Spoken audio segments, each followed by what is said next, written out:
Olá, este é o Tribcontcast, tributário para contadores. Meu nome é Luciana Ricó, jornalista, e hoje nós estamos com a estreia do quadro aqui em nosso canal, Grandes Questões Tributárias, Grandes Contabilistas.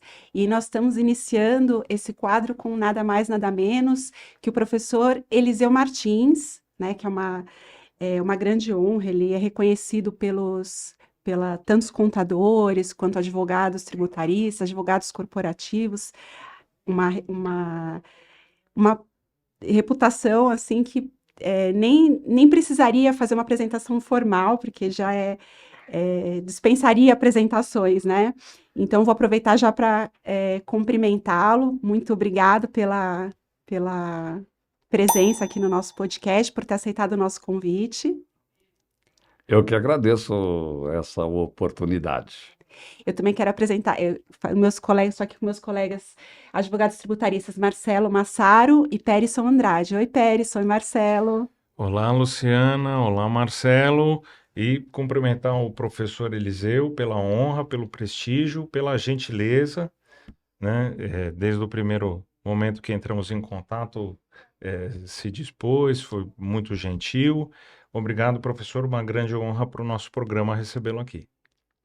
Boa tarde a todos. Professor, também eu faço minhas palavras do Périson. Estamos muito honrados e acho que com certeza nossa audiência também está muito feliz da gente poder estar começando esse quadro com o senhor aqui com a gente, viu? Então, muito obrigado. Estou começando a ficar preocupado. Agora, então, vamos apresentar o senhor adequadamente. O professor Eliseu Martins é doutor e livre-docente em Controladoria e Contabilidade pela FEA USP, possui diversos cursos de pós-graduação nos Estados Unidos e na França. Ele é professor emérito e professor sênior da FEA USP, São Paulo e também de Ribeirão Preto. Ele é consultor, palestrante, parecerista da área contábil, conselheiro de administração fiscal e de comitê de auditoria de diversas empresas. Ele foi diretor da Comissão de Valores Mobiliários, a CVM, entre os anos de 1985 e 1988, quando ele implementou a correção monetária integral no mercado de capitais no Brasil. O modelo exportado é adotado por diversos países e organizações. Ele também representou o Brasil junto à ONU como integrante do Grupo Intergovernamental de Especialistas em Contabilidade e Informação entre 1987 e 1990. Foi ainda diretor de fiscalização do Banco Central do Brasil. Prestou grande colaboração à contabilidade, na área de educação, da área de contábil, é autor de diversos livros. Os mais recentes, nós temos aqui Avaliação Patrimonial de Empresas, que o senhor está em coautoria com Eduardo Flores, mostrando aqui. E também Análise Avançada das Demonstrações Contábeis, que o senhor também está em coautoria com o José Dilton Alves Dias e o Gilberto José Miranda. Esse aqui, são os livros mais recentes do professor Eliseu, mas ele tem uma série de livros. Bom, professor, nós vamos começar, então, entrando, como é de costume, tratando um pouquinho da vivência acadêmica e pessoal do senhor. Eu queria que o senhor, como eu comentei já na apresentação, o senhor, ele representou o Brasil junto à ONU, o senhor também foi presidente do Banco Central, também, diretor da CVM, do Bacen, perdão. Eu queria que o senhor contasse um pouquinho dessa experiência para nós. Pois não. Quando eu fui diretor da CVM, no primeiro mandato, eu fui outra vez depois, em 2008 e 2009, na implantação das normas internacionais. Uhum. Havia uma discussão muito forte a respeito da internacionalização das normas contábeis. Esse assunto é antigo, ele é da década de 70. E a ONU tinha esse grupo de especialistas que foi mencionado, que reunia uma porção de países para fazer essa discussão. E eu fui indicado pelo governo brasileiro para participar desse trabalho. E eu participei lá durante, acho que foi 4 anos, alguma coisa semelhante, representando o país, e acabou uma coisa muito interessante. Eu conhecia desde a origem a criação do então IASC, que era International Accounting Standards Committee, que depois se transformou no IASB, mais conhecido hoje. Ele já estava em andamento, mas ele era um andamento um pouco incipiente. Mas eu conhecia, tinha certos relacionamentos com o pessoal de lá. E eu acabei percebendo que na ONU esse trabalho não teria muita condição de ir à frente, porque há algumas injunções políticas. A ONU, vocês sabem como é. E o IASC era um órgão muito mais técnico e que eu acreditava muito nele, que ele teria realmente condições de ir à frente. E foi uma coisa muito estranha, porque fui eu quem propôs a extinção do grupo na ONU em 1900 e, se eu não me engano, 89. É interessante. A ONU não extinguiu o grupo. Ela fez, concordaram que realmente, só que ao invés de extinguir o grupo, ele se transformou num grupo voltado para a educação em contabilidade, ao invés de ser de criação de normas de contabilidade. Com isso, a ONU, então, passou a não fazer mais esse trabalho que continuou sendo feito somente pelo atual IASB. Uhum. E, professor, o senhor também foi um dos maiores incentivadores, apoiadores do pensamento contábil e da convergência para o padrão internacional de contabilidade, né? E o Brasil ele adotou então esse padrão, o IFRS, né? A partir de 2007. O senhor podia comentar então um pouco sobre essa adaptação que o Brasil fez para adotar esse padrão internacional? Às vezes é um pouco chato de ficar falando da gente, né? Que Nada. Em 85,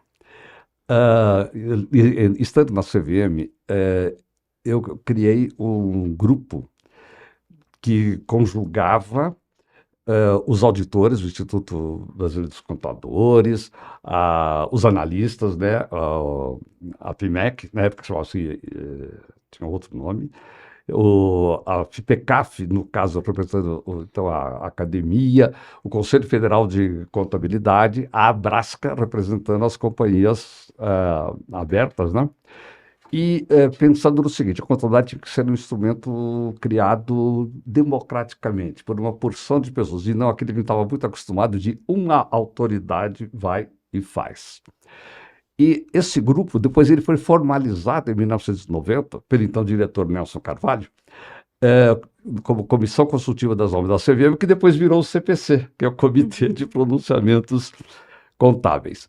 E lá, nesse grupo, a gente vinha discutindo sobre esse processo de internacionalização, porque o custo do capital ia aumentando muito, a globalização ia crescendo, ia ficando extremamente complicado e caro para as empresas. Você vai comprar uma empresa num país, poxa vida, a contabilidade dela é completamente diferente, você tem que conhecer a contabilidade dela para entender dos balanços dela, para entender o que está acontecendo com ela, você vai emprestar dinheiro, a mesma coisa. Você vai, o comércio de bens e serviços. E o comércio de empresas estava se transformando numa coisa muito difícil, com algumas contabilidades por demais diferentes do mundo. Desde o extremismo do conservadorismo germânico, tá certo? Até, vamos dizer, um mecanismo de alguns países talvez exageradamente liberais na contabilidade, que depois foram desaparecendo.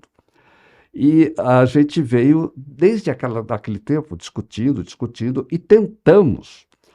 A lei das SAs fez a maior revolução contábil até então acontecida neste país. A contabilidade anterior era calamitosa. E ela veio copiando o modelo americano, já do saxonismo, né? E já tinha tido, mas por estar na lei, ela ficou tudo amarrada, presa, não conseguia evoluir.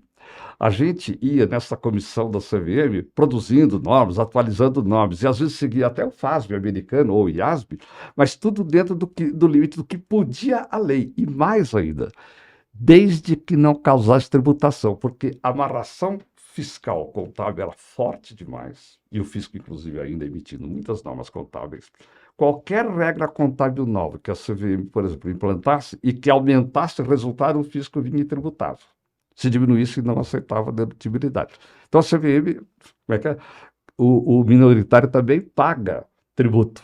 Então, o pessoal fala com a CVM, você não pode aumentar tributo, porque o minoritário também vai pagar. Então, e a gente, então, começou, não, a gente tem que fazer uma reforma jurídica, tem que mudar a lei e a gente tem que partir para a internacionalização. No começo até se discutia se a internacionalização devia ser o FASB ou o IASB, e no fim a gente, e liderado muito fortemente junto com o professor Nelson Carvalho, não pode esquecer deste nome, esse nome tem que ser muito lembrado, foi um baluarte da internacionalização, inclusive em função de todo esse relacionamento que ele tinha muito bom com ministros, e lá fora, no exterior, etc.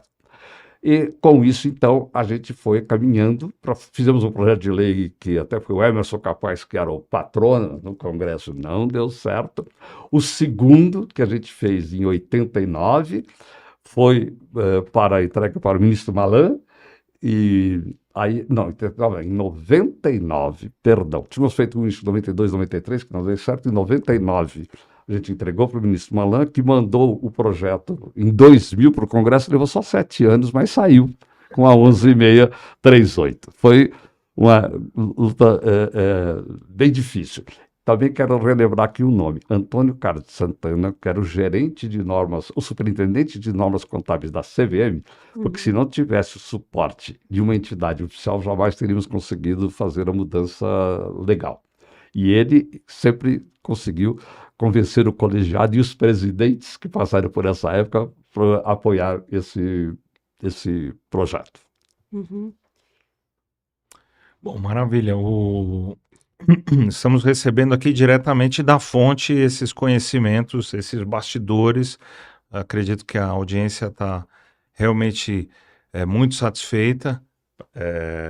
E os padrões internacionais, eles vieram realmente uniformizar vamos dizer, a avaliação que investidores têm em relação a negócios do mundo inteiro, né? Porque é muito difícil para um investidor correr o risco da contabilidade ou de uma contabilidade não fidedigna ou que não represente verdadeiramente os ativos em jogo, né? Porque o investidor ele está disposto a correr o risco do negócio, mas não vide o que aconteceu nos Estados Unidos, tudo que redundou na Sarbanes-Oxley e tudo mais. Realmente muito importante e que bom a gente saber da fonte aqui que isso tudo estava no timão de um capitão competente.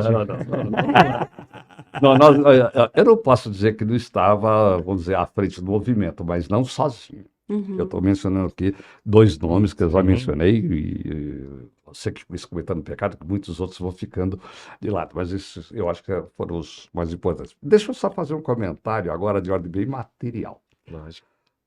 O problema todo, como eu disse, aquela diferença de contabilidade estava aumentando o custo do capital. Uhum. Dinheiro, emprestar dinheiro, opa, vai no juro, né?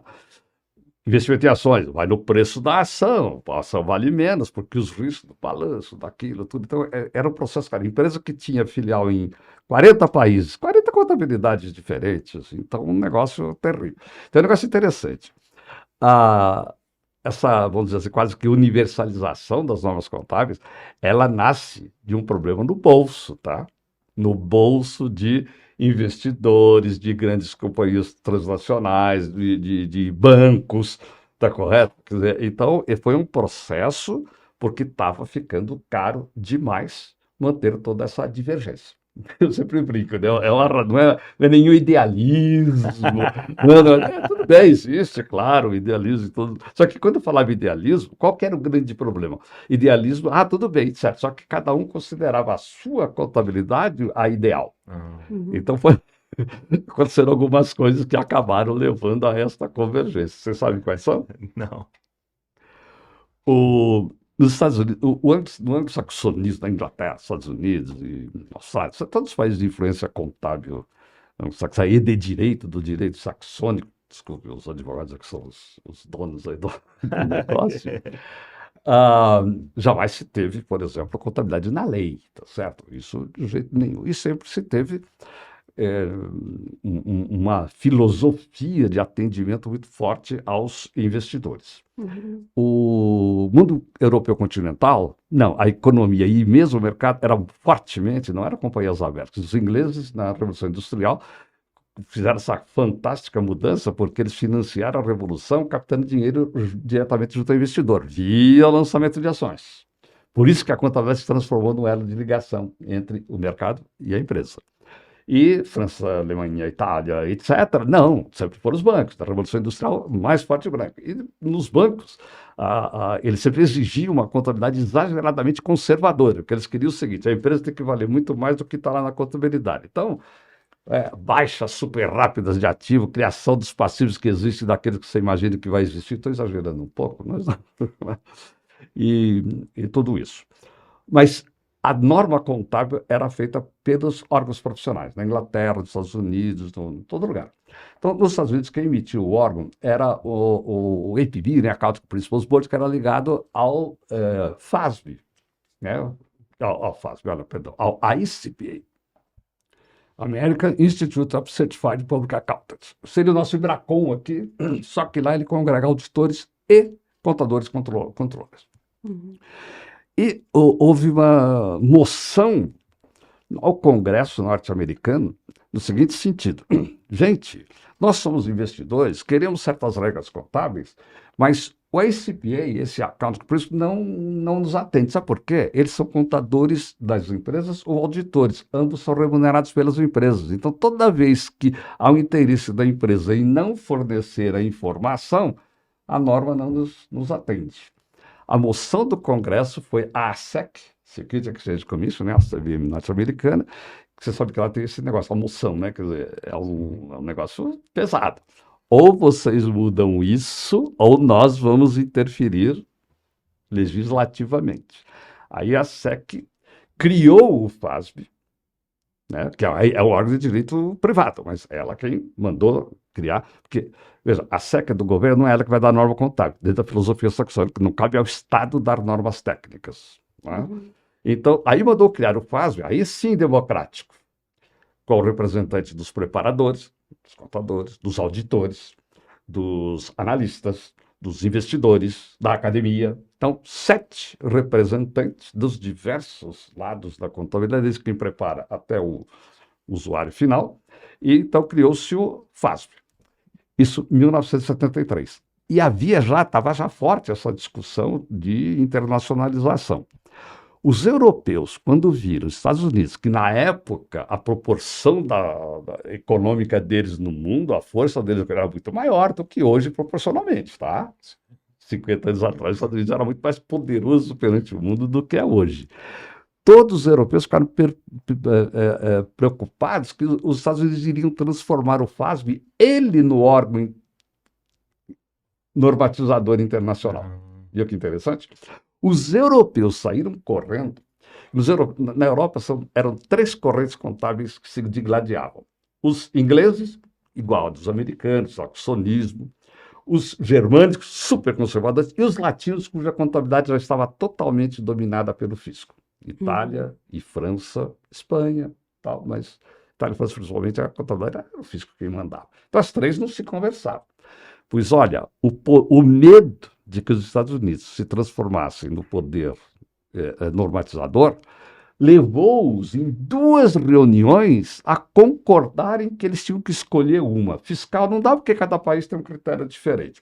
O germanismo é exageradamente deturpador, de tão conservador que ele é. E eles, bancos alemães, dizem, não, a gente, para entender os balanços, a gente precisa do gerente. O gerente aqui tem que conversar para saber o que está por trás do balanço. E hoje não dá mais para fazer isso. Nós precisamos de entraram num acordo de adotar a contabilidade saxônica, a contabilidade inglesa, essa da cinematografia, todas as que nós conhecemos hoje, foi uma coisa incrível. Era a elite, não eram os contadores, era a elite, eram as bolsas de valores, os grandes bancos, os grandes investidores e cúpulas de algumas grandes empresas de auditoria. Então, eles se reuniram falando, vamos criar aqui um órgão internacional. Por isso que eles criaram o International, olha a palavra, né? Começa assim, Accounting Standards Committee. E tiveram a pachorra de inaugurar 2 semanas antes da inauguração do FASB norte-americano. E não à toa, com sede em Londres. Então, a criação do IASC é interessante isso, né? Uma briga Eu acompanhava um pouco disso tudo, eu não acreditava que os europeus seriam capazes de se reunir, aquelas 3 correntes que se digladiavam, numa só. Se vocês quiserem, tem o texto de uma falando da outra, tem umas coisas até chatas, tá certo? Mas tem mesmo, né? E eles... pois olha, o medo de que o FASB se transformasse num órgão, né? E quase se transformou, porque o IASC, de qualquer maneira, ele foi criado como um órgão de direito privado. E não adiantava ele emitir as normas como ele vinha emitindo, porque o que interessava era qual país adotava. O problema era o enforcement. O enforcement tinha que ser feito por meio de legislação dos diversos países. E só paizinhos pequenos, na verdade, adotavam aquelas regras. Quando o Brasil entrou, o país de maior economia no mundo que tinha adotado as normas do IASB era o Uruguai. Olha que coisa interessante. Os grandes países, eles não. A briga lá dentro, porque você tinha os contadores tradicionais que não aceitavam a figura das normas do IASC, o anglo-saxonismo, né? Era uma discussão muito forte. Mas então, nasceu desse confronto entre Europa versus Estados Unidos. Só depois, quando aquele órgão que congrega as CVMs, a IOSCO, congrega todas as CVMs do mundo, aí ela levou muito a sério esse negócio e convenceu a União Europeia em 2002 a tomar a decisão de adotar as normas internacionais para todos os países da União Europeia. Foi daí que, inclusive, que o IASC virou IASB, e aí que ele saiu, porque ele também era um conjunto de amadores que se reuniam de noite, uma hora lá, para fazer as normas. Por isso que eram totalmente principiológicas, curtinhas, porque elas eram feitas com pouco tempo, né? E por pessoas que não eram profissionais de escrever normas. Eu sempre brinco, por isso que o FASB virou. Você mencionou a lei Sarbanes-Oxley, né? Pode ver que ela determinou que os americanos, que a SEC tinha que voltar a emitir normas principiológicas, curtas, como do direito, leis básicas, fundamentais, de longa durabilidade, e depois vai se interpretando, etc. Depois você cria o FASB, bota lá 80, 100 pessoas trabalhando profissionalmente. Aí o IASC, que era de amadores, via órgão profissional, aí eles não param de emitir norma nunca mais, né? Por isso que o Sarbanes-Oxley está forçando. Mas então, é interessante essa evolução, né? Velho só sabe contar história, vocês perceberam, né? É bom, sim, é bom. Mas, então, foi dentro de todo esse arcabouço que veio, e daí o mundo, então, começou a ir fortemente para o lado do IASB, não 100%. Só lembrar que americanos aceitam as normas internacionais para as companhias que lá vão que não sejam norte-americanas. Mas as companhias norte-americanas não podem apresentar suas demonstrações lá nas bolsas, oficiais pelos IFRS. Tem que ser pelas normas americanas. Eu acho que a força do dinheiro também um dia vai ganhar, porque as companhias grandes estão reclamando. Hoje, às vezes, as filiais delas estão todas sob IFRS e a matriz americana sob o S-GAAP. Então, eles estão querendo que essas empresas, pelo menos, possam optar entre o S-GAAP e IFRS lá na SEC. Mas você tem ainda alguns países, Japão, por exemplo, até hoje não se definiu. Ele tem normas, ele aceita normas locais, normas americanas e normas do IASB, né? Alguns países grandes que eram para... A Índia, por exemplo, tentou partir diretamente para os IFRS, não chegou lá ainda totalmente. A China tem bolsa que só aceita IFRS, tem bolsa que não. Então, tem alguns ainda desses grandes países. Mas hoje nós estamos com mais de 140 países já com, pelo menos, as demonstrações de mercado, não necessariamente as individuais, dentro do IFRS. Desculpe o discurso. Não, Imagina, isso, muito interessante tá ótima aula. esse relato. Tá muito bom mesmo. Muito bom mesmo. Eu queria perguntar para o senhor agora, voltando um pouco agora para o Brasil, da relação, porque o senhor já comentou em palestras, em cursos, em manifestações, que tem uma relação, uma evolução, né, nesse tempo que o Brasil adotou essa contabilidade internacional, muito estreita entre o direito tributário, societário e a contabilidade. Eu queria que o senhor comentasse um pouquinho sobre essa evolução nesses 17 anos de implementação da contabilidade internacional aqui, dessa relação entre... Quando eu comecei a estudar, em 1904, não, 64 eu vou falar. Estava em vigência o Decreto-Lei 2627, que era tinha a parte contábil, mas no fundo quem mandava era o fisco já, né? E quando veio a lei das SA, o grande pleito era, não, contabilidade é uma coisa, contabilidade societária é uma coisa, contabilidade fiscal é outra. Tem toda a sua interligação, mas não pode haver esse predomínio da fiscal sobre, né? Quando veio a lei das SAs, vocês conhecem muito bem, artigo 177, parágrafo 2º, vejam o original, já determinava que todas as disposições da lei tributária que forem diferentes da lei e dos princípios contábeis geralmente aceitos, que era a expressão, como se fossem as normas contábeis, né? Teriam que ser feitas à parte. Veio 1598, decreto-lei no ano seguinte, que foi feito pela mesma comissão que fez a lei das SAs, o Bulhões Pedreira, o Lamy, e como contador, Manuel Ribeiro da Cruz Filho, do Rio de Janeiro, que tinha sido o primeiro sócio brasileiro da Price. Até então, eram todos ingleses, né? E fizeram essa segregação, só que daí a comissão sai e o ministro Simas, que era o grande apoiador também, sai, moral da história, a Receita chega lá e vem com aquele negócio. Né? Diz, tudo bem, certo, se tudo aquilo que for feito aí no lado que aumentar o lucro, tá tudo ótimo, mas se diminuir tem que ter minha prévia expressa autorização. Então a Receita veio e travou na prática, inclusive por instruções normativas. Mas ditadura, Geisel, etc.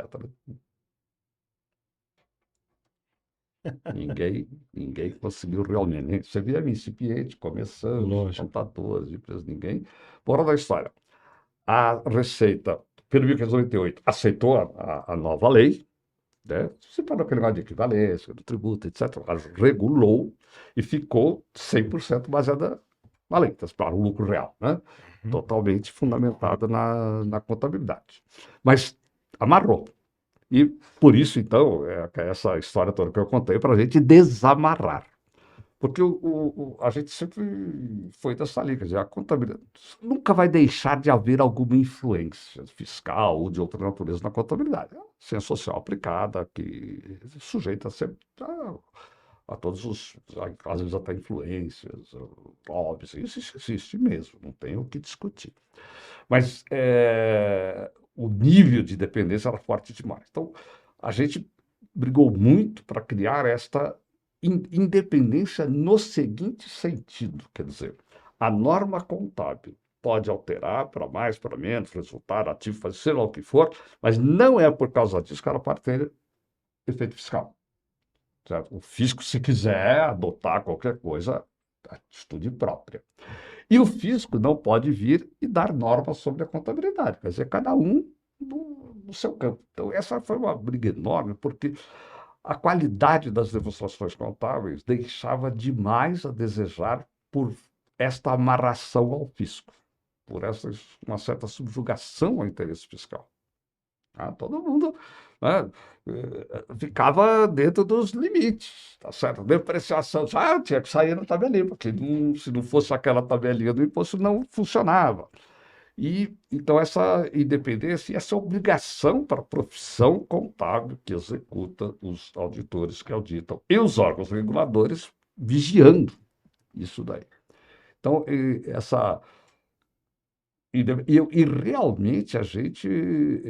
Eu sou o primeiro a bater palmas para a Receita Federal, porque eu vivi pessoalmente, na década de 80, discussões com a Receita Federal, estando na CVM, para tentar fazer essas. E não fui feliz, como ninguém conseguiu. E a CVM era dura. Claro, a contabilidade para ela era para ela. A Receita Federal, a contabilidade para ela. Os outros que usem também, mas o órgão regulador sempre atende a. Claro, eu tenho a primazia na informação. Quero informação do jeito que eu quero. Você está agindo do mesmo jeito. Ele está demorando, agora é que ele está acelerando a adoção das normas internacionais, mas ele sempre teve essa dificuldade. Eu estive lá e sei, a contabilidade é para o Banco Central, o mercado usa depois. Então,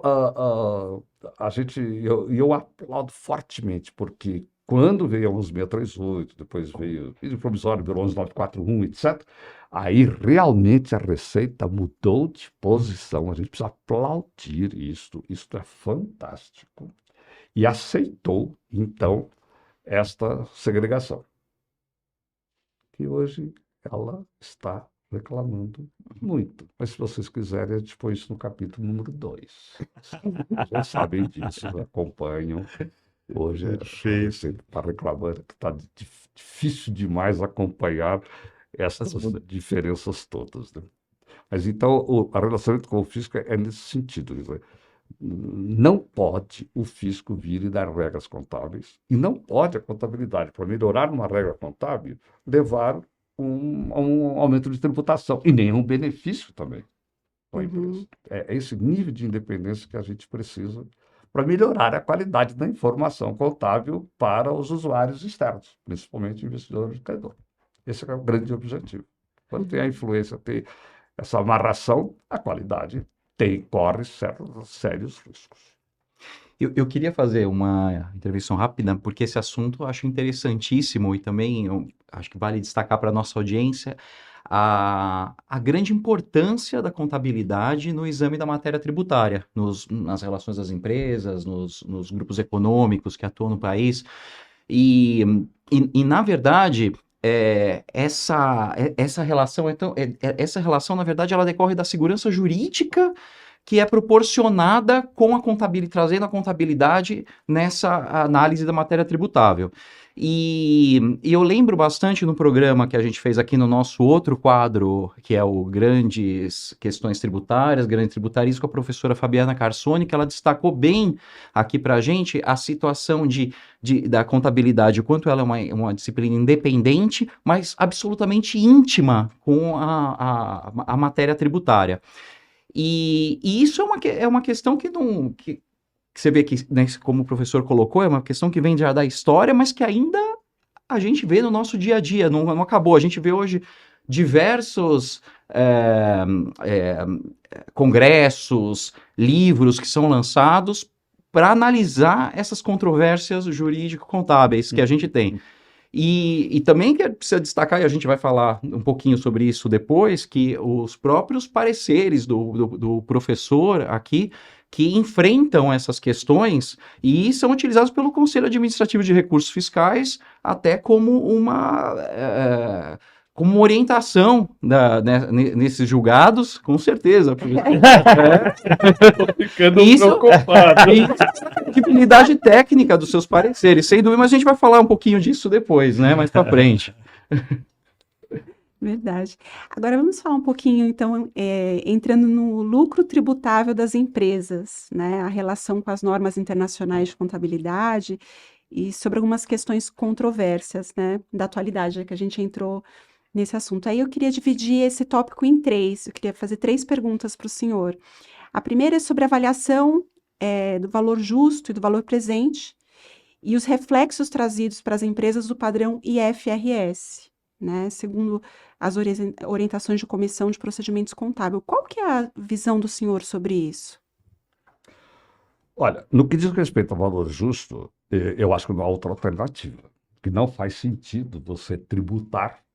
Você tem lá uma empresa de papel, ela tem lá o eucalipto crescendo durante 7 anos. Vai crescendo, etc., vai reconhecendo, que vai aumentando o valor, a receita, você vai tributar o eucalipto crescendo. Vai ter que cortar o eucalipto sem estar terminado para pagar o tributo. Então, e também não pode uma redução, né, uma variação negativa do valor justo beneficiar a tributação. Então, o valor justo, eu acho que é perfeito. Tem que ter seus efeitos contábeis, mas sem efeitos. Eu acho que não devia ter nem efeitos para dividendos. Já coloco minha posição, que muitas empresas brigam comigo, tá? Mas né? Não consigo deixar de ser eu mesmo. Né? Tá certo. E realmente não pode. Então, a variação de valor justo tem que estar totalmente fora do efeito tributário, por bem ou por mal. Valor presente, eu não me conformo, certo? E eu acho que temos chances de ter mudanças proximamente. Provavelmente nesse país é um ou 48 meses, ou 480, tá vendo um negócio assim, né? Mas, porque a história do ajuste ao valor presente, primeiro, ela é uma grande evolução para a contabilidade, quando você, principalmente nos países onde você tem, ou quando você tem prazos muito longos, ou quando, mesmo em prazos razoáveis, você tem taxas de juros altas, como a gente tem. Então, há diferenças significativas entre fazer ajuste ou não fazer ajuste ao valor presente. E para certas outras coisas é obrigatório fazer ajuste ao valor presente. Você conhece bem as normas contábeis. Algumas coisas optativas, outras coisas. E são diferenças, a grande maioria, vou dizer 98% dessas diferenças, são diferenças temporais muito curtas. Tá certo? Você faz uma compra de 100, o valor presente é 90. Então você lança o estoque, o imobilizado por 90, tá certo? E vai fazer a variação ali, a valor presente. O que acontece? Nos casos de imobilizado, ainda tem alguma diferença um pouco mais significativa. Compra de mercadoria, a mercadoria vai para o resultado e a despesa financeira vai para o resultado, não necessariamente juntos, mas é questão, às vezes, de 30, 60, 90 dias no máximo. Quando vai para imobilizar algumas coisas, tem um pouco mais de diferença. Mas são diferenças que realmente não faz sentido o custo que isso provoca de controle para as empresas. Não poder utilizar a figura do ajuste do valor presente para efeito fiscal.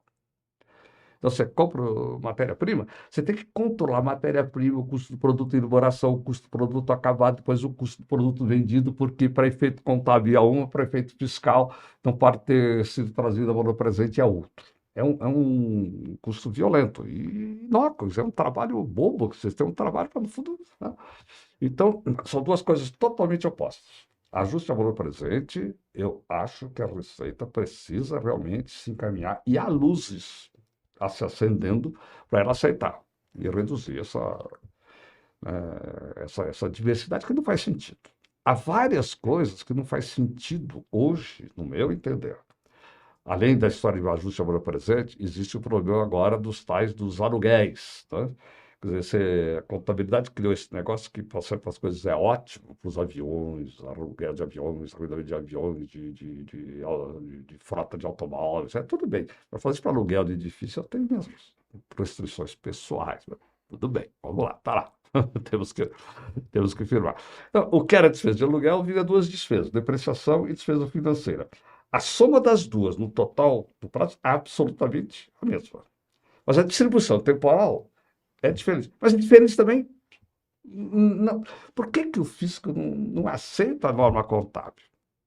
Então a gente vem insistindo muito com o fisco no sentido de. E esses são os dois maiores exemplos que a gente usa, tá? Para o valor ajustado. Esse é outro. Uhum. O professor salientou aqui uma questão muito importante, né? Efeitos transitórios, né, na contabilidade que acabam sendo captados pelo fisco, ou então a valorização, a valor justo e a tributação disso antes da efetiva realização.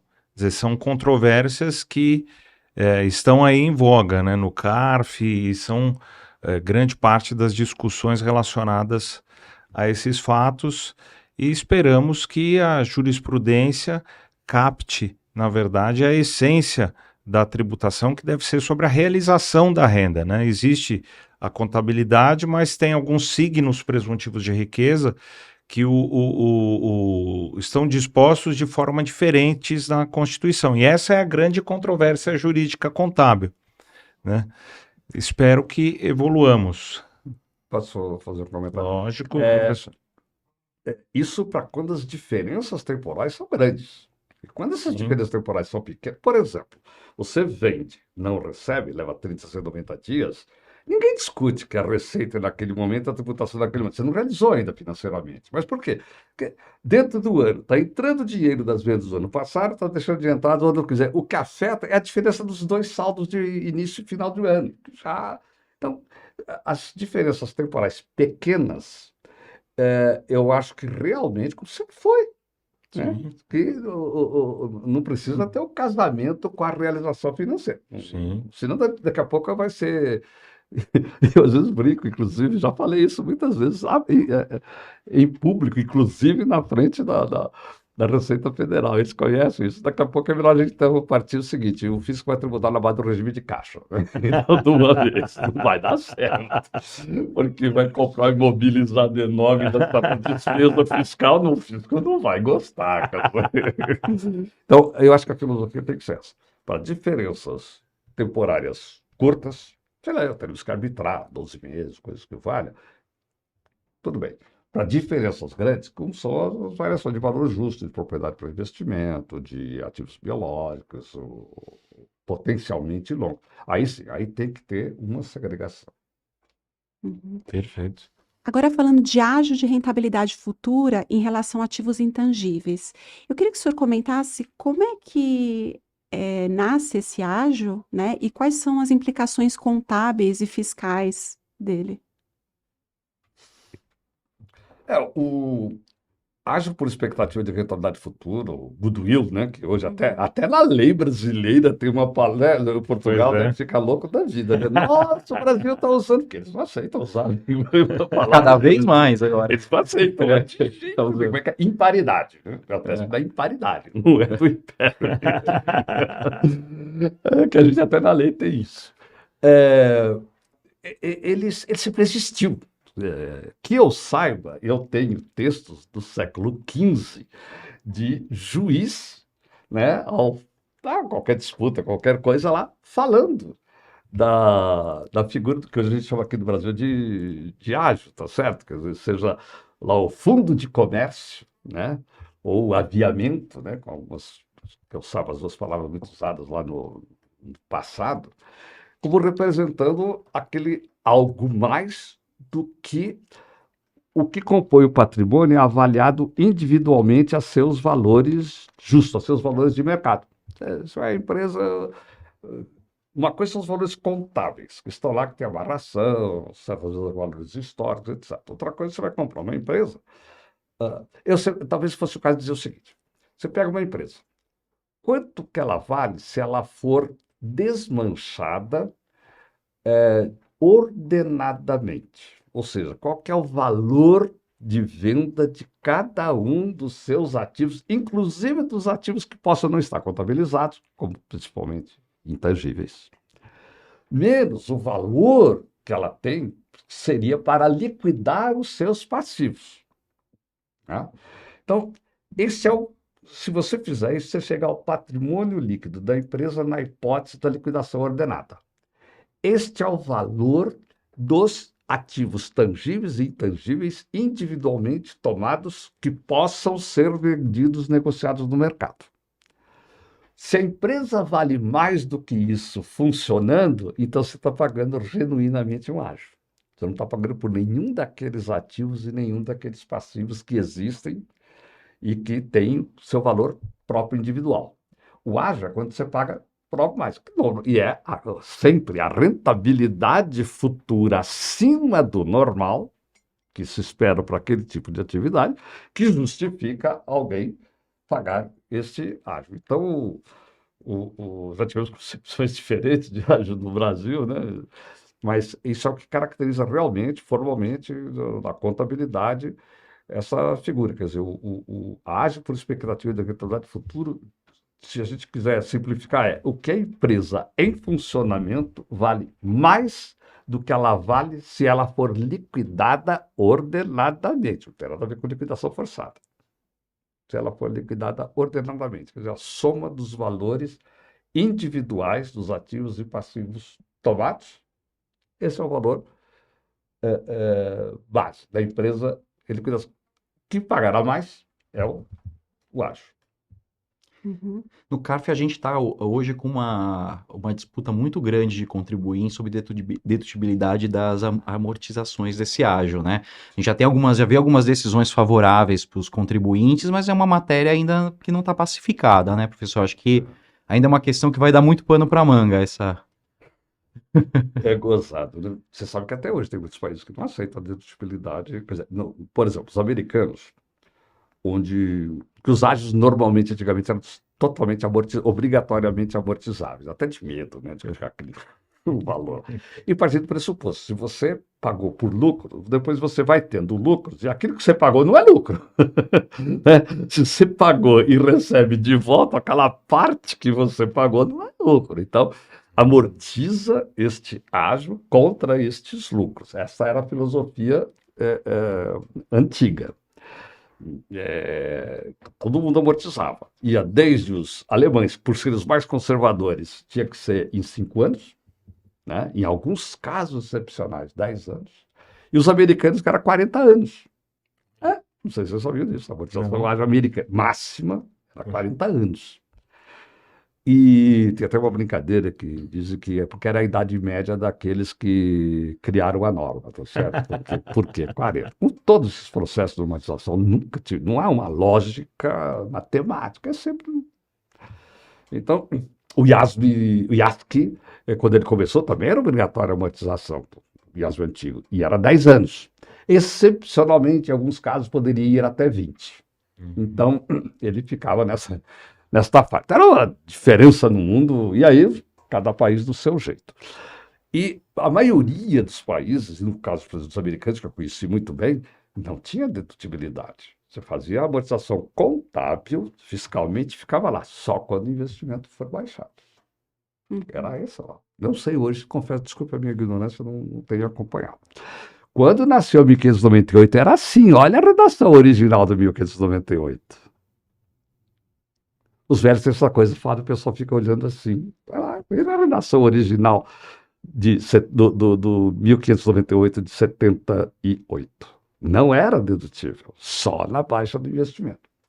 Quando foi no processo de privatização federal, eu acho que já foi governo do Fernando Henrique, não posso ter certeza, foi bem no início. O processo privatização já tinha discutido um pouco antes, por ali. Aí, olha que coisa interessante. O governo federal, o Ministério da Fazenda, disse, gente, se a gente der a dedutibilidade do ágio, eles vão pagar mais. Então, nós vamos receber mais dinheiro agora, apesar de que vamos receber menos dinheiro depois do tributo. O que se faz? O que você decide? Cria-se a dedutibilidade da amortização do ágio. Isso nasceu no processo de privatização. E, inclusive, tem documentos, se for procurar, até nas exposições de motivo de quando se criou a dedutibilidade, tá correto? Isso transparece lá, fazia parte do pacote. Até como forma de fomento, né?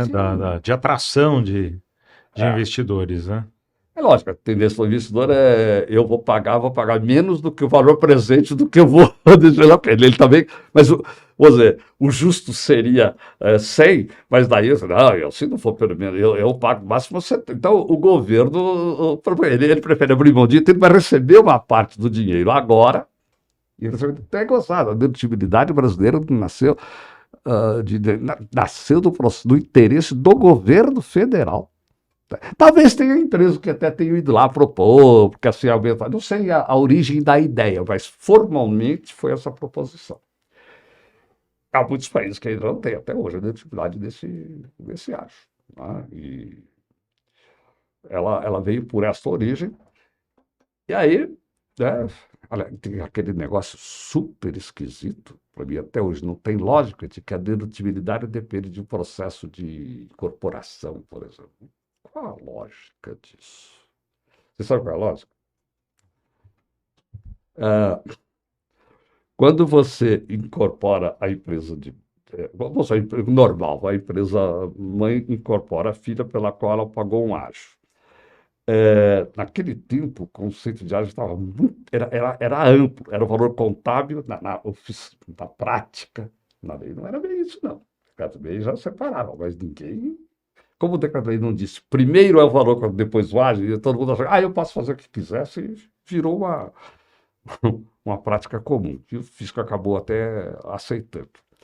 Mas você tem aquele ágio, tá vinculado. Quando você incorpora, você traz os ativos todos para cá, o ágio fica pendurado sozinho. O que eu vou fazer com isso? Então eu vou amortizar. Foi inventado um raciocínio. Não tem sentido contabilmente. né? Então, quando eu incorporo, não tem os ativos todos estão ali distribuídos. Então, esse ágio fica sozinho, porque enquanto não, ele está dentro da conta de investimento, está correto? Sim. Enquanto está no balanço individual, o ágio está dentro da conta de investimento. Ele nem é apresentado no balanço ali formalmente. Ele só aparece no balanço consolidado, porque aí a conta de investimento morre, equivalência contra o patrimônio líquido de lá, etc. Desculpe se eu estou falando muito contabilência. Não, tá ótimo. Tá. Ótimo. Mas e fica o ágio sozinho. Então, este tem que amortizar. Não tem lógica. Quer dizer, se você tem o direito à dedutividade de um ágio, ele tinha que existir, independentemente de qualquer processo de fusão, incorporação reversa. Quanta briga se teria evitado, quanto custo para as empresas, custo para o governo dessas disputas por causa dessa história de incorporação, da ICRIA, a empresa veículo, fazendo aqueles... Um negócio, eu acho que foi um erro técnico mesmo, que levou a subordinar a origem política da dedutibilidade e um erro técnico de quando aceitar a dedutibilidade. E criou esse custo Brasil enorme. Bem Aí. que eu respondi. Falei, Não, respondeu. Claro. Excelente. Eu tenho certeza que todos os advogados tributaristas que mexem com ágio adoraram a exposição, porque é uma explicação técnica, contábil, primeiro da origem da motivação do ágio, que partiu de um interesse do governo, e depois de uma inconformidade dele com uma economia fiscal que isso gera dentro de um processo, condicionando a determinadas condições, daí todas aquelas questões de empresa-veículo, que hoje são altamente debatidas dentro do CARF, né? E o senhor tem toda a razão, com perda de tempo, de dinheiro, de contribuintes e de governo. É quando a questão poderia ser muito mais transparente e clara desde o início. Perfeito. Outra questão controvertida, né, que a gente gostaria é a contabilização de benefícios fiscais, né, especialmente quando o governo deseja tributar esses benefícios, né? Eu queria saber a visão do senhor sobre essa questão. olha, a minha... aí eu acho que eu vou deixar muito a desejar, porque talvez vocês tenham muito interesse lá tributário, eu não sou tributarista. Não, que é isso. Eu acho que, do ponto de vista contábil, o que existe é a norma, e é importante dizer, a norma de subvenções brasileira, ela fez uma porção de adaptações com relação à norma internacional. Uhum. E hoje está em andamento no Comitê de Pronunciamentos Contábeis uma volta à redação original. Então, vamos ter algumas surpresazinhas aí. Mas, como isso está em discussão, não vamos ainda nos antecipar. Só avisar. O que interessa para nós da contabilidade é o que é uma norma de subvenção contábil. A norma, ela diz exclusivamente o seguinte: não é fair, não é justo para o mercado você ter uma empresa, vamos dizer, nós três estamos pagando normal, e ele está tendo lucro por conta de um benefício fiscal. Benefício fiscal é outra coisa. E os balanços não espelham isso, sempre tem mais lucro. Olha lá, poxa, ele é mais eficiente. Então, a norma veio e ela é exclusivamente de divulgação. É obrigatório que você fazer a contabilização para fazer a divulgação de que aquelas... Então, isso não pode valer para quando é uma coisa válida para todo mundo no país. Isso não tem sentido. É para quando há um nicho de mercado, ou geográfico, ou por segmento econômico, ou por algum motivo, há um nicho separado dos demais que tem um benefício e que, portanto, precisa divulgar isto aí. Tá certo? Então, você está lá tendo um benefício de o famoso ICMS, né?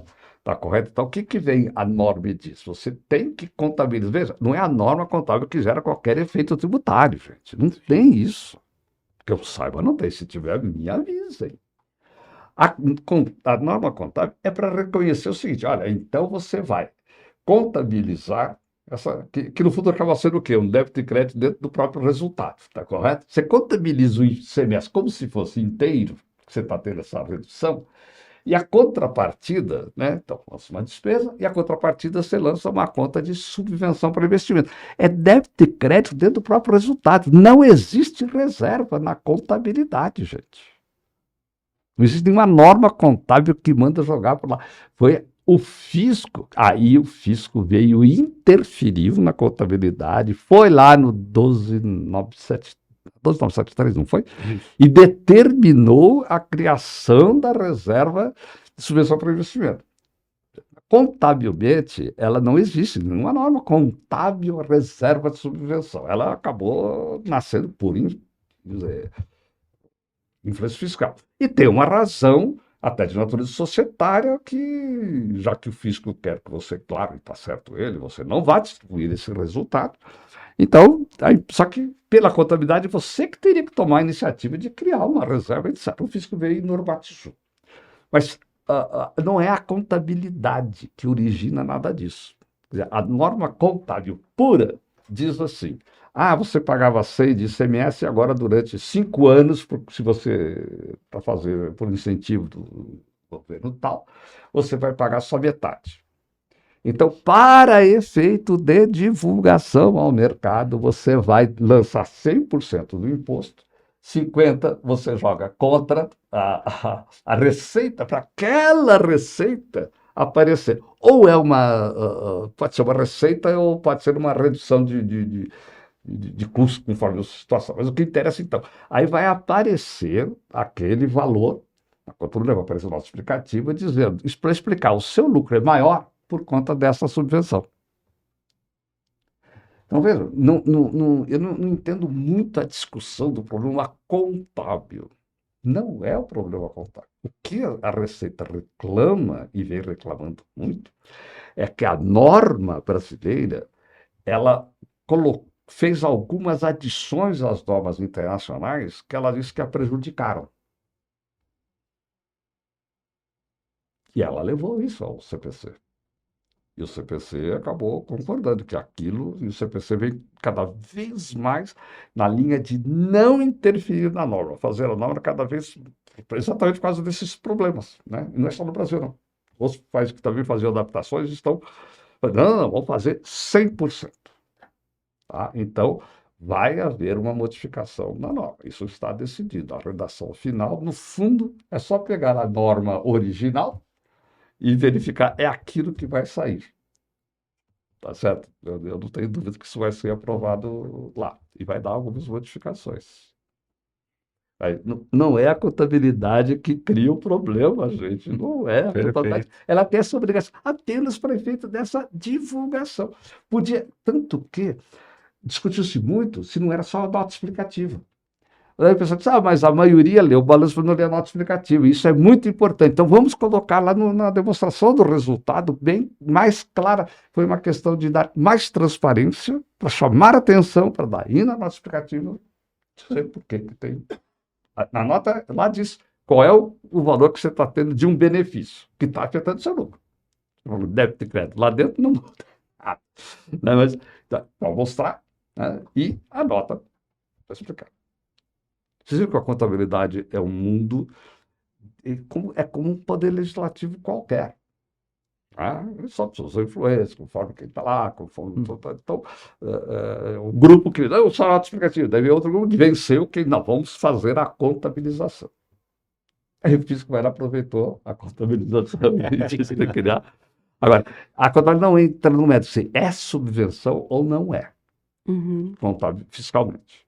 São dois mundos. Eles se tocam, mas não pode-se dizer que realmente a contabilidade está criando alguns. Não é. Perfeito, professor. É realmente até essa discussão toda envolvendo a tributação de subsídios é, na verdade, uma verdadeira cruzada do governo federal na busca aí de tributação de incentivos regionais, né? Isso não é novo, né? Até se comenta muito que a Lei Complementar 160 acabou criando essa confusão quando ela estabelece que, se mantido em reserva, não seria tributável e da mesma forma não capitalizado. Mas quando o Superior Tribunal de Justiça analisou essa questão da tributação, né, pelo governo federal das subvenções, ele analisou, não, ele falou, independentemente da forma de contabilização, quer dizer, não é tributável porque eu entendo que acaba violando o Pacto Federativo, né? E agora, com a Lei de Subvenções do final de 2023, que veio estabelecer a tributação automática de tudo isso, o governo acaba se fincando muito na natureza contábil de receita, e isso não se nega, né? A natureza da receita e do gasto menor com tributo que gera um acréscimo. Desculpa, na verdade, não é a receita, é a despesa que é menor. Ah, sim. Eu ouço falar muito, mas não é verdade. O seu ICMS era 100, mas você vai pagar só 50. Então você contabiliza 100, mas em compensação de despesa, e cria uma receita de 50. Continua dando o saldo líquido 50. Então o problema é a despesa que foi lançada Que é menor. maior. Essas que não é a receita. Perfeito. Né? Você quer deduzir 100, apesar que você está pagando só 50. Né? E tá, o governo federal, você dá essa miscuidade entre. O governo federal vai dar um pedaço do seu benefício ou não. Aí é uma questão tributária, de política, econômica, justiça social, sei lá o que é. Perfeito. Uhum. Agora, o Marcelo até comentou que os pareceres do senhor são citados em acórdãos do CARF, e eu queria o senhor comentar um pouquinho agora sobre dos mais diversos pareceres que o senhor costuma fazer. Tem um caso específico que recentemente também foi objeto de um acordo do CARF, que é o caso da Litel Participações com a Vale do Rio Doce. Eu queria que o senhor comentasse, eu sei que em linhas gerais, qual foi o objeto da análise do senhor nesse caso, e também comentasse um pouco sobre essa atividade de pareceristas em casos de grande repercussão e da importância de se utilizá-los como base para essas decisões. Aquele que nós tínhamos conversado antes, agora ficar público, né? Foi aqui nesta mesa que eu tomei conhecimento da decisão do CARF, né? Lembra vocês? Nós pareceres, cada vez em quando vem alguém e fala, né? E você não tem um levante, puxa vida, se deu certo, eles estão festejando, não lembraram da gente, ou então, né, não deu certo e não querem mais saber da gente. Longe dessa daí, né? Interessante. Olha, no que diz respeito ao problema de equivalência patrimonial, o que acontece? Nós temos a norma contábil brasileira, seguindo a norma contábil de lá, diz o seguinte: receitas e despesas são alterações do patrimônio líquido que não digam respeito à transação de capital com o sócio. Certo? Mudou o patrimônio líquido e a transação com o sócio não é receita e despesa. Tem que ir direto para o patrimônio líquido e não é, né? Não pode ir para o resultado. Então, certo? Claro, os exemplos mais clássicos, banais, são aumento de capital, distribuição de dividendos, compra de ações aí e tal, mas tem um monte de outras transações. E um dos problemas sérios que existe é quando há essas variações de percentual, né, de porcentagem de participação. Nós aumentamos o capital da empresa, vocês aumentam o capital e eu não entro lá. Então, o que acontece? A minha participação fica menor, só que ela fica menor sobre um patrimônio maior, porque vocês colocaram dinheiro. Vocês vão ter uma participação maior, né? O que acontece? Nesta hora, o que eu tinha, meu percentual sobre o patrimônio líquido. Hoje, meu percentual diminuiu porque eu não aumentei, mas o patrimônio aumentou. Isso pode dar aumento ou diminuição. O que está acontecendo? São transações entre sócios, não é desempenho da empresa, não é lucro gerado pela empresa. Então, a norma diz isto aqui tem que ir diretamente para o patrimônio líquido, não pode afetar o resultado. Já afetou no passado no Brasil, não pode. E a norma fiscal, inclusive, até ainda mantém, né, a não efeito fiscal. Então, essa discussão do que é realmente um ganho ou perda de capital, o que é. A norma é essa, quando é desta natureza, eu tive um ganho. Então, eu vou materializar isso aí quando eu vender o investimento. Aí é outra história, aí o meu valor contra o valor da venda, aí vai. Aí a gente vai acertar as contas. Vocês também, os outros três também, quando venderem, vão acertar as contas dos lucros, dos ganhos ou perdas genuinamente de capital. Mas nestas transações, inclusive são transações que também, a mesma coisa, não estão gerando dinheiro. Então, contabilmente, não faz parte do resultado e vem o lado fiscal depois, que não é da minha competência, estou só fazendo os comentários aqui. Então, são um caso, na verdade, eu diria até um caso, vamos dizer assim, para mim era muito claro, né? Muito claro. Tem mais algumas coisas no parecer, mas acho que talvez não valha a pena. Eu também precisasse rememorar. Como eu não sabia, eu não revi o parecer. Eu vou fazer o seguinte, eu vou dar uma reolhada no parecer. Se tiver algo de interessante que eu tenho omitido agora, eu passo para vocês, vocês fazem um complemento à gravação. Desculpa, gente. Não, que isso, professor. Imagina. Excelente. Pedir desculpa para os Não, que isso. Tá todo mundo agradecendo a sua aula, que foi maravilhosa. E essa atividade parecerista do senhor realmente é muito importante. E a gente citou um dos casos, mas tem vários casos que mencionam o seu parecer e se referem, e isso acaba dando uma segurança muito grande para aquele julgamento, né? Para aquele julgamento que é técnico. Técnico partindo da correta interpretação das normas contábeis, né?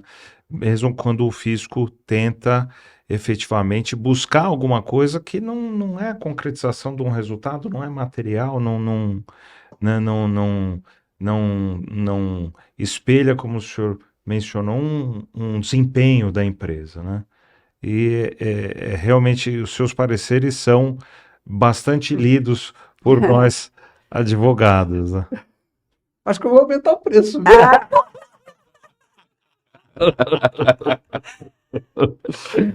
Agora, falando um pouquinho da questão do senhor como educador, né? O senhor tem uma vasta experiência em montagens até das grades dos cursos de contabilidade, os livros do senhor são usados como referência na academia, e eu queria, assim, na visão do senhor, na experiência do senhor, hoje o mundo está em transformação, mudança econômica, mudança de legislação, mudança de uma série de ordens, inclusive vem aí, já está aí a inteligência artificial, que também está mudando o mercado de trabalho. Eu queria que o senhor, dando um conselho, dicas de como que os contadores eles podem direcionar a carreira deles, se posicionar no mercado diante de todas essas transformações. Quantas horas nós temos? Eu vou fazer em duas partes. Eu estou lembrando da primeira, depois eu não vou lembrar da segunda, daí você me lembra de neurônios aqui andam, né?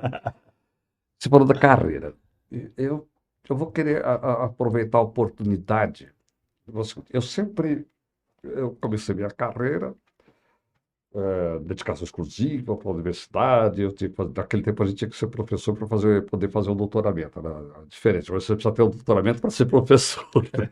O mundo mudou um pouquinho, né?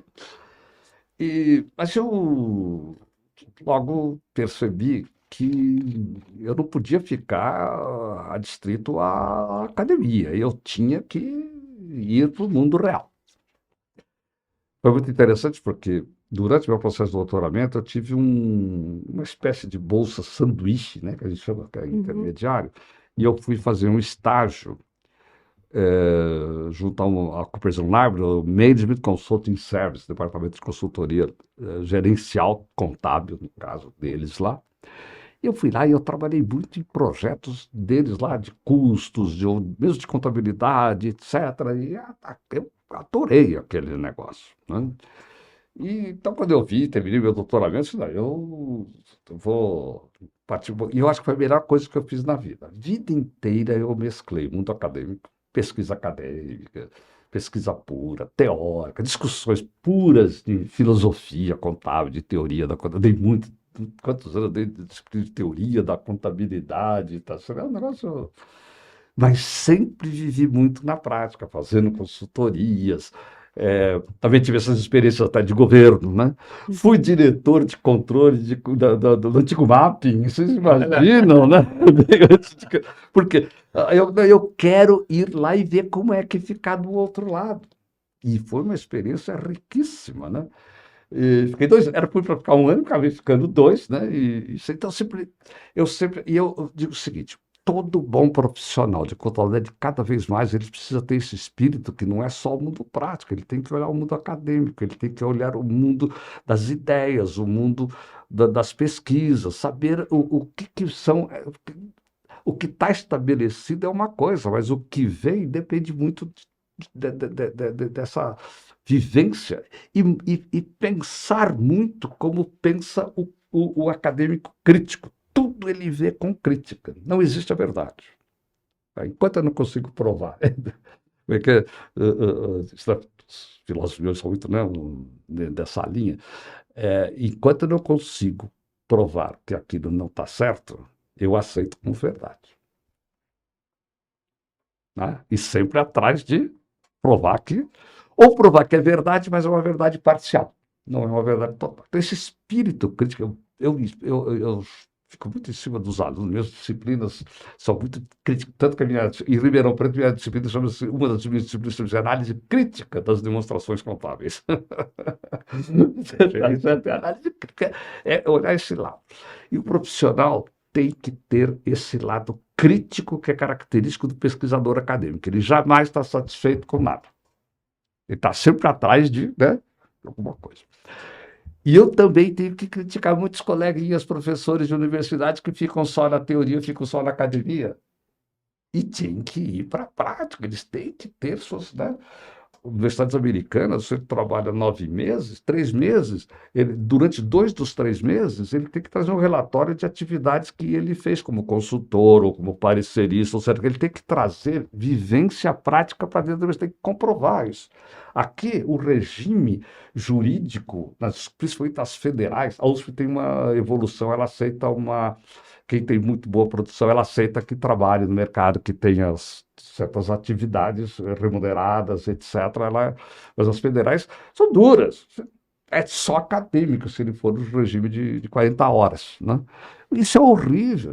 Né? Então, os acadêmicos têm que vir mais para a prática e o pessoal da prática tem que ir um pouco mais para o mundo acadêmico. Essa é a primeira parte. Tá certo? Que eu acho que eu falo isso com muita convicção da minha vivência. Eu acho que muito que eu consegui na vida foi porque eu consegui aliar teoria com prática. Nunca deixo de estudar teoria, tá certo? E não abro mão de ter alguma atividade prática. Segunda parte, inteligência artificial. Né? Como é que é? Toda a listinha, né? Eu já falei aqui hoje antes de conversar, né? Toda a lista de profissões em perigo. Está lá a contabilidade aparentemente liderando. E eu penso no seguinte: claro que a contabilidade não é agora. Cada vez que vem a tecnologia, tudo que é rotina vai desaparecendo da mão humana, vai passando para a máquina. Isso existe no direito, isso existe na medicina, isso existe na engenharia, os antigos engenheiros calculistas. Tá certo? Hoje são os grandes calculistas que fazem os programas, que fazem as teses, que desenvolvem o negócio. Restringiu, não desaparecem os que pensam realmente. Mas aqueles que ficam na rotina vão embora. Arquitetos que ficavam desenhando aquele negócio. Você vai lá no CAD, acho que é CAD aí no nome do CAD do pessoal da arquitetura. O cara faz aquilo, nossa, quantas alternativas, que ele ia levar 3 meses para fazer todas aquelas alternativas, né, que ele tem. Então, não é uma característica da contabilidade. Lógico que quando ela tem um mundo de rotina ainda muito forte, vai sofrer esse impacto, sim. Então, tudo que é de rotina, eu não tenho dúvida, vai cada vez mais sendo engolido. Agora, aquele profissional que pensa, aquele profissional que aceita realmente, eu vou analisar qual é a essência econômica desse contrato que você está me trazendo aqui. É isso mesmo que é o que aparenta ser? Na realidade é isso, porque eu tenho por obrigação profissional e, inclusive, legal, que eu estou vinculado ao Conselho Federal de Contabilidade, que também manda fazer isso. Eu tenho que analisar a essência dos fatos para fazer a contabilização. Tá? Então, se eu, essa capacidade de julgamento, ela exige um conhecimento e exige capacidade crítica, né? E exige coragem também. Então, esses profissionais, eu acho que estão muito longe de serem interferidos pela inteligência artificial. Né? Se ela vai chegar nisso um dia, eu tenho muita dúvida. Outra coisa que eu falo muito os contadores eles vão ficando, ou nós vamos ficando, vai, porque eu também sou, muito na base não, faz isso, faz aquilo, tá lá. Não pode, a gente tem que abrir os olhos, faz parte daquele espírito primeiro que eu falei. Então, você tem que pensar assim, a contabilidade é uma ciência social utilitária. Ela foi criada por comerciantes, seguida dos banqueiros, porque eles, não foi imposto de renda, não foi norma internacional, não foi nada. Eles criaram a contabilidade por instrumento de controle e de mensuração de desempenho para eles mesmos. Nasceu das mãos de quem? Do usuário. Então, o profissional tem que cada vez mais pensar no seguinte: ele só é útil na medida que ele é útil para o usuário. O fisco é um dos usuários. Tem que ter os contadores, vamos dizer, tributários, normal, e atender todos. Mas tem os contadores gerenciais, que são os que estão lá provendo informação para a gestão da empresa. E tem os contadores, vamos dizer, os contadores, vamos dizer, reguladores, Banco Central, SUSEP, os especialistas. E tem que ter os contadores para uso geral, que é societária, que é da lei, para investidores e credores no mercado. Então você tem que fincar-se muito quem são os seus usuários, o que eles precisam de informação, que tipo de informação que eles precisam. No caso dos gestores, você às vezes tem até que procurar saber que tipo de informação que ele precisa, que ele nem sabe que a contabilidade pode levar. Você tem que assumir o papel dele para você, né? E daí você começar a prover essas informações. Eu sempre brinco com alguns exemplos muito banais, né? Como eu trabalhei demais em custos no passado, livro de custos, etc. Eu sempre brinco o seguinte: puxa vida, a lei lá tributária e a lei societária, aí são casadinhas perfeitinhas, que numa contabilidade manufatureira você tem que usar o tal do custeio por absorção. Custos diretos, custos indiretos tem que ratear, tudo que é da fabricação tem que ir para custo do produto. O que é administração e vendas? É despesa direta. Então, poxa vida, mas este modelo está calcado em, por exemplo, as matérias-primas estão pelo custo histórico. Mas se você vai fazer preço ou está trabalhando sob encomenda, o que interessa não é bem o quanto custou aquela matéria-prima, é o que vai custar aquela que você vai usar quando você for fazer. Então você tem que montar um sistema de custeio com base nos preços esperados de reposição e não nos custos. Incrível. Não, isso não. Gente, diário razão é uma parte do trabalho da contabilidade, mas os cálculos auxiliares, as planilhas Excel da vida, gente, elas estão aí para você conseguir prover. Então, você escuta, olha, este produto custa tanto de acordo com o critério societário fiscal. Mas se for refazer daqui 2 meses, minha previsão de custo é de tanto. Outra coisa, ela tem os custeios por absorção, mas existe um negócio chamado custeio variável, que são a atribuição só dos custos incrementais para o produto, separar custos variáveis de custos fixos. Prefeito fiscal não pode, prefeito societário não pode, mas prefeito gerencial é fundamental. Existe um modelo extremo de custos chamado, ninguém mais conhece, quase alemão, RKW, que pega e rateia tudo, despesa de venda, administração, tudo, joga tudo para o custo do produto. Para certos efeitos gerenciais isso é importante. Então o cara tem que aprender que não é o que está lá na norma, que é o que ele tem que saber as alternativas e ver que essas alternativas às vezes são tão úteis, às vezes até mais úteis para o gestor, ou para alguns tipos de usuários. Por exemplo, atividade imobiliária. No Brasil, para lá tem que usar o POC. Quem garante? Tudo bem, tem que fazer o POC lá, naquela contabilidade societária, né, que vai para lá. Fiscal é outro mundo, né? Atividade imobiliária é outra separada. Mas pode ser que a administração tenha interesse em conhecer o resultado acumulado de cada prédio e o acumulado é apurar o lucro nas chaves. Então, o POC é lucro por período. O gestor é na transversal, é o lucro por unidade que ele produz. É outro mundo. Ele tem que saber. Eu não posso contabilizar desse jeito porque a norma. Meu amigo, contabilidade, os contadores têm que fazer cada vez mais da controladoria um banco de dados. De lá ele tira a contabilidade societária, ele tira a contabilidade reguladora, como, por exemplo, as empresas de energia elétrica fazem, tem o balanço. Como é que chama o balanço das. Esqueci, tem um nome especial, o balanço das empresas de energia elétrica, da ANEEL. Esqueci. Mas, então o que acontece então? Você tem que ter esse espírito crítico como profissional. Você precisa ter esta visão de que você é que tem que ir atrás dos seus usuários. Quantas vezes eu vi em grandes empresas brasileiras o contador chamar o banco para explicar para o banco como se olhar desse outro jeito, como é que é a posição da empresa que é diferente, Está correto? Você vê isso? Eu vejo isso, vejo profissionais. Não sei quantos que existem. É isso que faz dele um profissional realmente útil. E é a utilidade da informação que faz a utilidade do profissional e da contabilidade. Né? Finalmente, para isso, ele também precisa sair muito da contabilidade. Né?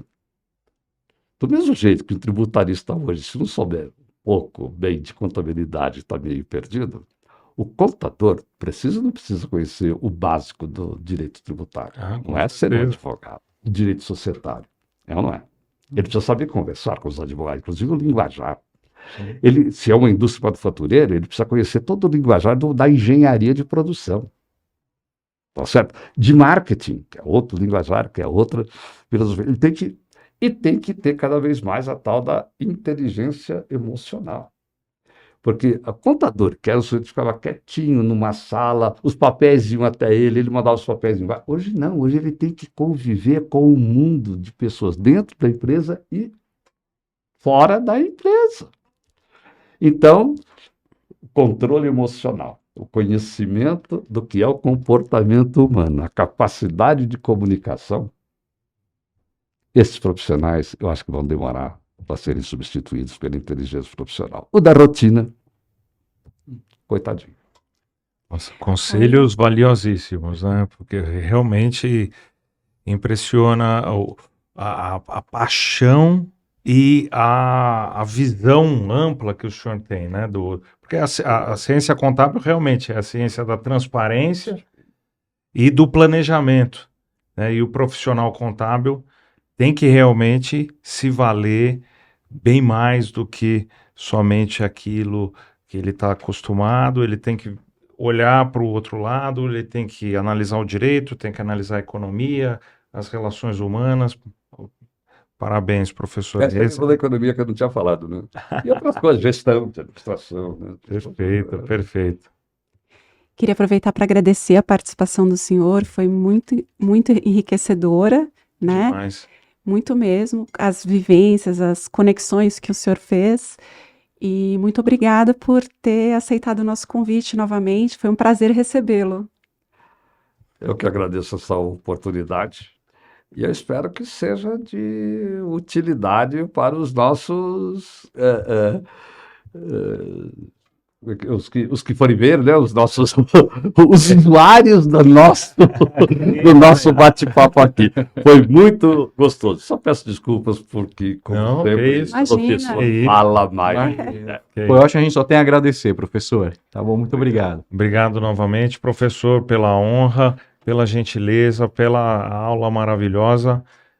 Com certeza Nós aproveitamos muito e os nossos usuários, que são variados hoje, né, contadores, advogados, administradores, economistas, certamente tiveram não só uma lição muito grande, mas uma inspiração, né, um exemplo Sem dúvida. a ser seguido. Muito obrigado. E esse foi o Tribucontcast, Tributário para Contadores. Se você gosta de assuntos tributários, siga o nosso canal e ative os sininhos para receber as notificações. Até a próxima. Até. Obrigada. Até. Até lá.